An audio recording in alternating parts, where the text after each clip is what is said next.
नमस्कार दोस्तों कैसे हैं आप। आशा करता हूँ सब ठीक होंगे, सब बढ़िया होंगे। चलिए आज के बाज़ार के बारे में जानने के लिए चलते हैं सबसे पहले एनएससी की वेबसाइट पे। तो निफ्टी की बात करें, निफ्टी की ओपनिंग 11,301 पे हुई, लो बनाया 11,084 का, हाई बनाया 11,302 का और क्लोजिंग हुई 11,153 पे। टोटल अगर 50 शेयरों में से बात करें तो 36 गिरने वाले थे और 14 बढ़ने वाले। जो बढ़ने वाले थे उनमें एचसीएल टेक, टीसीएस, टेक महिंद्रा, सन फार्मा और ग्रासिम। और जो गिरने वाले शेयर थे उनमें जील, इंफ्राटेल, अदानी पोर्ट, गेल और इंडसइंड बैंक। बैंक निफ्टी की अगर बात की जाए तो बैंक निफ्टी में जो है ओपनिंग हुई है 11,445 पे, लो बनाया 20,958 का, हाई बनाया 21,473 का और क्लोजिंग हुई है 21,139 पे। बैंक निफ्टी के बढ़ने वाले मात्र 2 शेयर थे, आईसीआईसीआई बैंक और एसबीआई बैंक। बाकी सभी गिरने वाले शेयर थे। अगर हम सेक्टर की बात करें तो सेक्टर में यहाँ पे अगर हम देखते हैं तो सारे सेक्टर लगभग आज भी गिरे हुए थे। इनफैक्ट केवल 2 मात्र ऐसे थे, वो भी थोड़ा बहुत जोर लगाने का काम किया। निफ्टी आईटी और निफ्टी फार्मा, ये 2 सेक्टर ऐसे थे जो थोड़े बढ़ने वाले थे, बाकी सब में बिकवाली रही। एडवांस डिक्लाइन की बात करें तो 1967 शेयर में से 1474 शेयर में बिकवाली रही, 413 बढ़ने वाले रहे, 80 में कोई बदलाव नहीं था। चलिए चलते हैं निफ्टी के 5 मिनट के चार्ट पे। तो दोस्तों कल का अगर आपने वीडियो नहीं देखा है, क्योंकि कल हमने बहुत इम्पॉर्टेंट बात की थी आने वाली संभावनाओं के लिए और आज के लिए भी। तो हमने साफ तौर पे कहा था कि जो निफ्टी अभी जिस स्थिति में है या जिन लेवल्स पे है वहाँ से नीचे जाने की संभावना दिख रही है। और हमने ये भी कहा था कि 11,100 के आसपास थोड़ा आकर टिकना चाहिए। अगर टिकता नहीं है तो फिर नीचे किन स्तरों तक जाएगा वो भी हमने कल विस्तार में चर्चा की थी। तो कृपया करके आप वो वीडियो देखिए, कल का डिस्क्रिप्शन बॉक्स में है। और एक बात और है कि अगर आप वीडियो देखें तो शुरुआत से अंत तक वीडियो देखेंगे नहीं तो आपको कुछ भी समझ में नहीं आएगा। इनफैक्ट बीच बीच में कई बातें ऐसी हो जाती है जो मिस हो जाती है। तो मेरा आपसे रिक्वेस्ट है कि उसको पूरा भी देखिए। चलिए बात करते हैं निफ्टी की। तो निफ्टी को अगर हम देखें तो आज जो भी रहा 11,200 और 11,100 के बीच में रेंज बाउंड ही रहा। लगभग इन्हीं स्तरों पर निफ्टी ऊपर नीचे होता रहा और क्लोजिंग इसी के बीच में भी हुई है। कल जैसे हमने बात करी थी कि 11,100 के बाद में आने के बाद में हो सकता है बाउंस मिले, और वो बाउंस मिला भी, लगभग 100 पॉइंट का बाउंस मिला, लेकिन ऊपर की ओर सस्टेन नहीं किया और ऊपर के ओर जाते ही बिकवाली आने लगी। तो मान के चलिए कि कमज़ोरी अब थोड़ी दिखने लगी है। अगर हम बात करें 1 घंटे के चार्ट की तो 1 घंटे के चार्ट में भी ये रेंज बाउंड सिचुएशन हमको देखने को मिल रही है। इनफैक्ट आखिरी का जो घंटा था, वो आखिरी की जो कैंडल थी वो थोड़ी प्लस में है, लेकिन अभी हम उतना यकीन से कह नहीं सकते कि कल भी स्थिति ऐसी रहेगी, प्लस साइड रहेगी या एकदम से बिकवाली आ जाएगी। जो लेवल्स हैं अगर वो पार होते हैं तो ऊपर की ओर जाने की संभावना है, और नीचे के स्तर वाले जो लेवल क्रॉस होते हैं तो नीचे के ओर जाने की संभावना है। तो संभावनाएं दोनों तरफ की बनी रहेगी। चलिए इसके एक दिन के चार्ट पे आ जाते हैं निफ्टी के। तो चार्ट में अगर हम देखें थोड़ा और इसको बड़ा कर लिया जाए तो हमने कल जैसे ये लाइंस हमने ड्रॉ की थी जो सपोर्ट और रेजिस्टेंस की लाइंस है, तो देखें कि कैंडल अच्छी खासी रेड दिख रही है और बड़ी भी है। तो ये शो कर रही है कि बिकवाली हावी होती जा रही है बाज़ार पे। और अब जो पहले बैंक निफ्टी पे बिकवाली दिखा करती थी, अब वो निफ्टी पे भी साफ साफ दिखने को मिल रही है। तो यहाँ पे थोड़ा सा अलर्ट रहने की ज़रूरत है।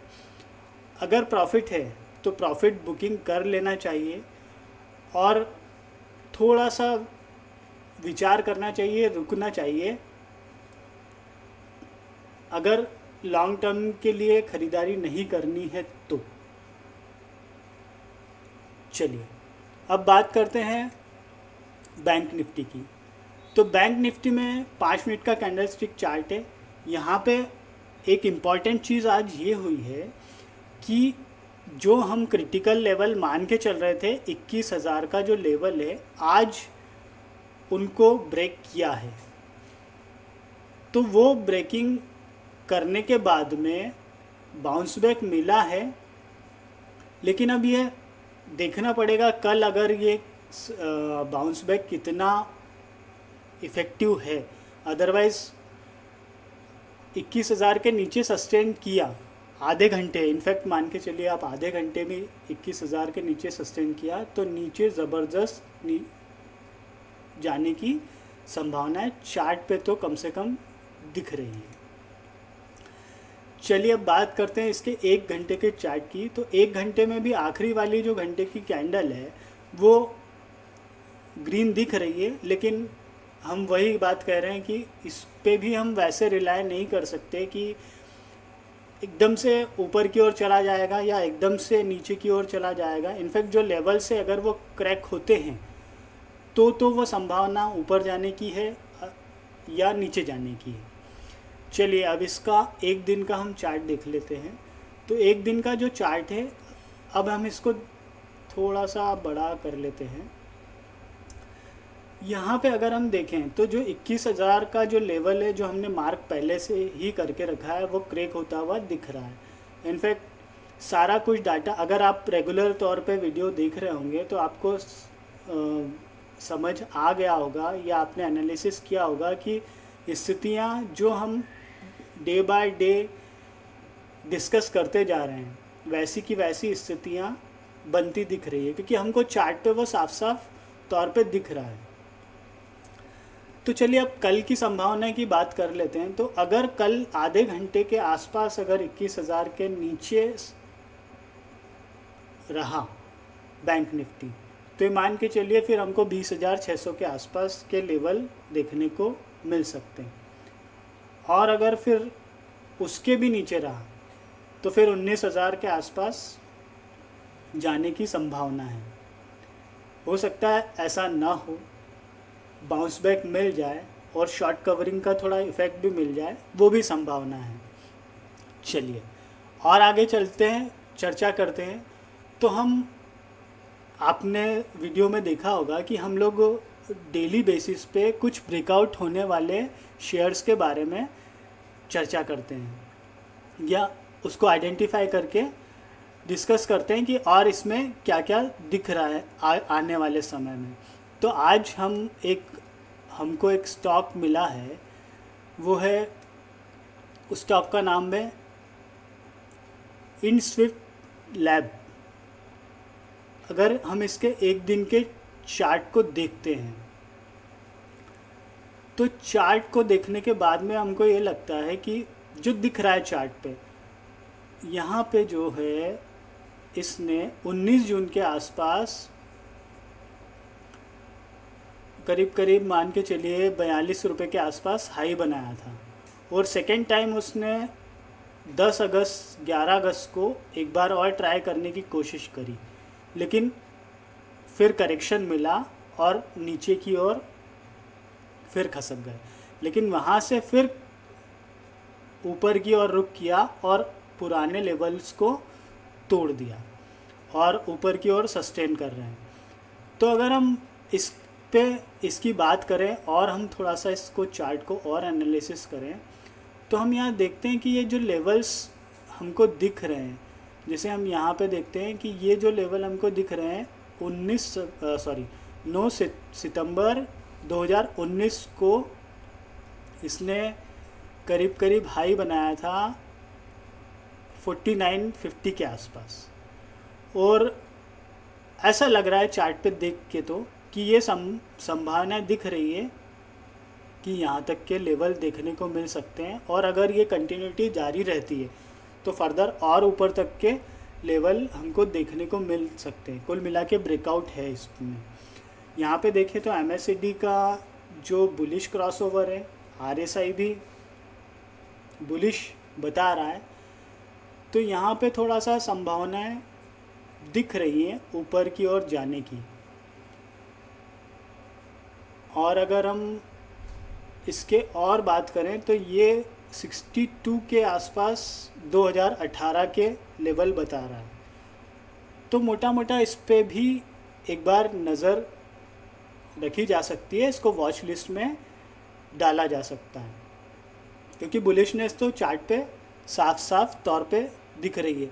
जैसा कि आपने गौर किया होगा कि हमने जो पहले शनिवार को जो हमने स्टॉक के बारे में चर्चा की थी, तो वो कई सारे एनालिसिस्ट जो हैं, इनफैक्ट जो बिजनेस चैनल्स के एनालिसिस्ट हैं, उन्होंने भी उसको कवर किया है। तो हमारा भी आइडेंटिफिकेशन का जो प्रोसेस रहता है लगभग वैसे ही रहता है, ताकि ज़्यादा से ज़्यादा बेनिफिट मिले उसको देखने के बाद में, वही प्रोसेस रहता है। चलिए इसके हम चार्ट को अब विराम देते हैं। और एक इम्पॉर्टेंट मैं बात आपको कहना चाहूँगा कि अगर आपने सब्सक्राइब नहीं किया है चैनल को, तो चैनल को सब्सक्राइब कीजिए, अपने सुझाव दीजिए, शेयर कीजिए। और अगर आप शेयर मार्केट में नए हैं या शेयर मार्केट में जुड़कर काम करना चाहते हैं, तो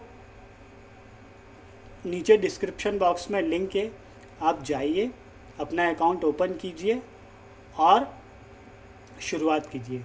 चलिए चलते हैं, मिलते हैं। धन्यवाद, थैंक यू, खुश रहिए।